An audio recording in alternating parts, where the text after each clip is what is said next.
Ikut aksi demo kawal putusan MK di DPR, komika Abdur Arsyad, kita semua berkumpul merasakan sakit. Sejumlah komika turun ke jalan untuk ikut aksi demo tolak rancangan Undang-Undang Pemilihan Kepala Daerah atau RUU Pilkada di depan gedung DPR MPR, Jakarta Pusat, Kamis, tanggal 22 Agustus tahun 2024. Sederet artis ikut turun ke lapangan, termasuk komika Abdur Arsyad yang mengungkapkan kekecewaannya atas putusan dari Mahkamah Konstitusi, MK, nomor 60 tentang Pilkada 2024. Saat ditemui, Abdur Arsyad menyinggung soal peraturan yang dengan gampangnya diubah karena dinilai adanya kepentingan pihak tertentu. Abdur menyebut, hal tersebut bisa berimbas dengan hilangnya kompetisi yang adil. Ia melihat situasi saat ini kalau kita tidak gerak ya berat.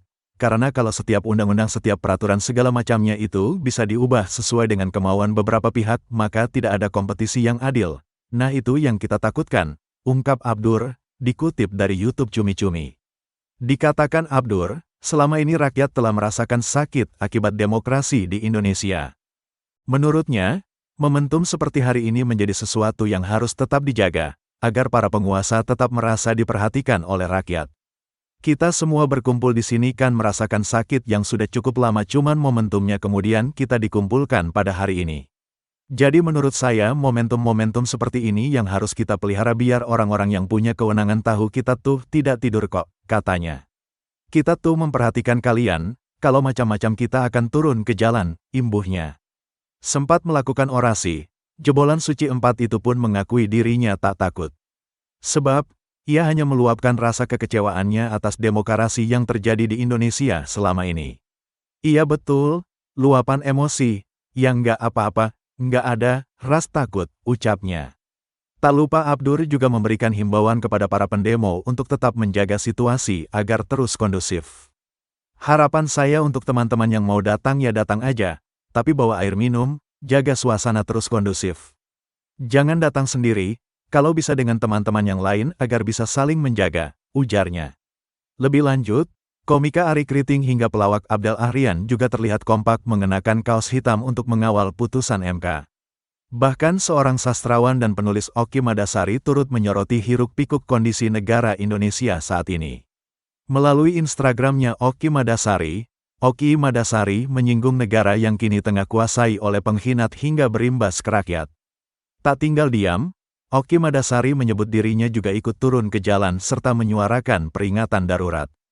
Peringatan darurat, Buk, negara kita darurat dipimpin penjahat yang terbahak-bahak melihat aturan diacak-acak dikuasai pengkhianat yang tetap tidur nyenyak saat rakyat berteriak-teriak. Buk, aku pamit turun ke jalan sampai menang, tulis Oki Madasari. Masa aksi bawa poster DPR milik rakyat bukan Jokowi. Masa mulai berdatangan ke depan gedung Dewan Perwakilan Rakyat, DPR, RI untuk menggelar unjuk rasa tolak revisi Undang-Undang Pilkada yang sebelumnya dibahas oleh DPR, Kamis, tanggal 22 Agustus tahun 2024. Berdasarkan pantauan tribunnews.com, massa yang terdiri dari Partai Buruh, Partai Umat dan beberapa elemen masyarakat sipil telah hadir di depan gedung DPR sekitar pukul 10 waktu Indonesia Barat.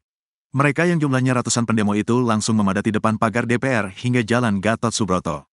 Dalam aksi hari ini, mereka juga membawa sejumlah atribut, di antaranya poster berisikan protes hingga tuntutan terhadap pemerintah dan DPR. Tampak satu poster yang dibawa berisi pesan protesnya terhadap Presiden Joko Widodo yang dianggap berupaya menguasai DPR. Adapun tulisan yang tertera pada poster tersebut yakni, DPR milik rakyat bukan Jokowi. Selain poster tersebut, massa aksi juga bentangkan spanduk cukup besar bertuliskan, kembalikan kedaulatan rakyat. Terkait hal ini, kepolisian telah menyiapkan skema pengamanan demo buruh hingga mahasiswa, Kamis, tanggal 22 Agustus tahun 2024. Diketahui, massa akan menggelar demo atas penolakan RUU Pilkada yang digelar di depan gedung MPR DPR hingga kawasan Patung Kuda, Jakarta Pusat. Adapun nantinya akan ada ribuan personel aparat gabungan yang akan disiagakan untuk melakukan pengamanan.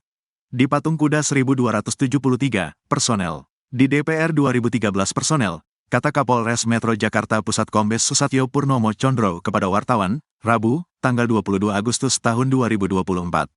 Susatyo mengatakan aparat gabungan ini terdiri dari unsur Polri, TNI hingga pemerintah Provinsi Jakarta. Selain itu, pihak kepolisian juga menyiapkan rekayasa lalu lintas terkait adanya demo tersebut. Namun, hal ini masih bersifat situasional. Rekayasa lalin situasional, ujarnya untuk informasi, Partai Buruh bakal melakukan aksi demo besar-besaran untuk mendesak DPR tidak menentang keputusan Mahkamah Konstitusi, MK, nomor 60 tentang Pilkada 2024. Presiden Partai Buruh Said Iqbal dalam lampiran instruksi arahannya mengatakan aksi ini bakal berlangsung 2 hari pada Kamis, tanggal 22 Agustus tahun 2024, dan Jumat, tanggal 23 Agustus tahun 2024. Untuk hari Kamis, demo bakal dilakukan di kawasan gedung DPR RI. Sementara pada Jumat, demo direncanakan berlangsung di kantor KPU RI. Ada 2 tuntutan aksi yang bakal dibawa turun ke jalan oleh Partai Buruh, mendesak DPR RI untuk tidak melawan dan mengubah putusan MK nomor 60, PU 22, 2024, sebagaimana isi lampiran instruksi Partai Buruh nomor 158, ORGEXCOPX, 2024 yang diterima Tribun News, Rabu, tanggal 21 Agustus tahun 2024. Sedangkan, tuntutan kedua adalah mendesak KPU paling lambat tanggal 23 Agustus mendatang sudah mengeluarkan peraturan KPU sesuai putusan MK nomor 60. Said Iqbal mengklaim jumlah peserta aksi yang bakal turun ke jalan pada Kamis, tanggal 22 Agustus tahun 2024, ialah sebanyak 2.000 orang yang terdiri atas 11 inisiator Partai Buruh serta seluruh pengurus eksekutif komite, EXCO, Partai Buruh dan anggota. Selain itu, Badan Eksekutif Mahasiswa Seluruh Indonesia, BEMSI, berencana akan menggelar aksi turun ke jalan dengan menuntut agar DPR tidak menganulir putusan Mahkamah Konstitusi, MK, terkait pilkada. Hal ini disampaikan oleh Koordinator Isu Reformasi Hukum dan HAM BEMSI, Fawaz Ihsa. Fawaz mengungkapkan pada hari ini, Rabu, tanggal 21 Agustus tahun 2024, setiap universitas di Indonesia telah melakukan konsolidasi untuk melakukan aksi demonstrasi. Saat ini setiap kampus sedang konsolidasi intrakampus. Beberapa konsolidasi di daerah, outputnya turun aksi. Full pasukan di Jakarta, ujarnya kepada tribunnews.com. Lebih lanjut, Fawaz mengungkapkan dianulirnya putusan MK terkait pilkada oleh DPR merupakan tindakan kurang ajar.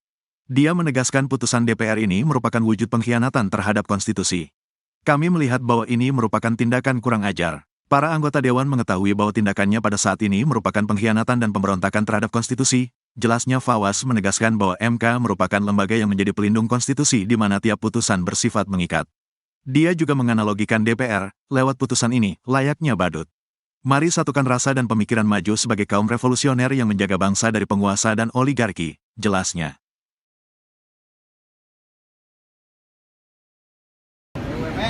Assalamualaikum warahmatullahi wabarakatuh. Waalaikumsalam. 26 tahun lalu, posisi saya sebagai anggota DPR MPR dan posisi mahasiswa seperti sekarang. Dan saya berbalik. Saya ingin menyatakan hari ini adalah hari merebut kembali kedaulatan rakyat seperti hanya direbut tahun 98. Bedanya adalah kalau 98 itu masih dikuasai oleh konstitusi, masih dikendalikan oleh lembaga-lembaga resmi negara. Sekarang konstitusi digunakan oleh satu keluarga dari Solo untuk kepentingan keluarganya. Itu yang berbeda. Kita sudah 2 kali ribut di gedung ini hanya mengurus anak dari satu keluarga dari Solo. Pada saat Pilpres kemarin, kita persoalkan terkait dengan umur calon wakil presiden, anak Presiden Jokowi. Hari ini, kita persoalkan lagi anak kedua beliau, anak ketiga beliau, anak bungsu beliau tentang umur calon gubernur. Apakah kita harus menunggu juga cucunya untuk kita persoalkan lagi?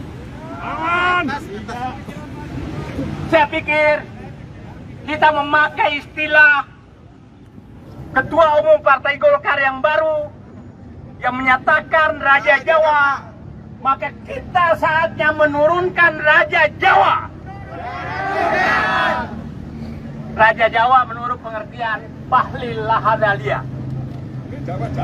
Ya, jadi saya ingin menyatakan hari ini kita mulai dan tidak akan kembali sebelum kedaulatan rakyat kita ambil kembali dari para cecunguk-cecunguk yang dimanfaatkan sebagai penyembah, penikmat kekuasaan keluarga dari Solo. Itu yang harus kita lakukan karena negara ini kita selamatkan bukan milik Jawa, bukan milik Sulawesi, bukan milik siapa.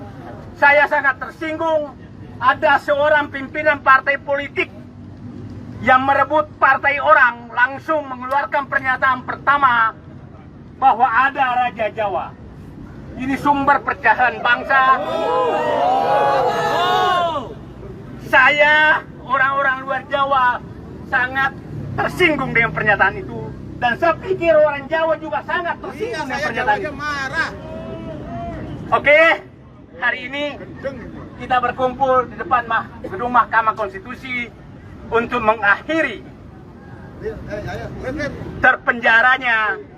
terambilnya konstitusi untuk dimanfaatkan oleh satu keluarga dari Solo. Bersedia? Oke, kita rebut.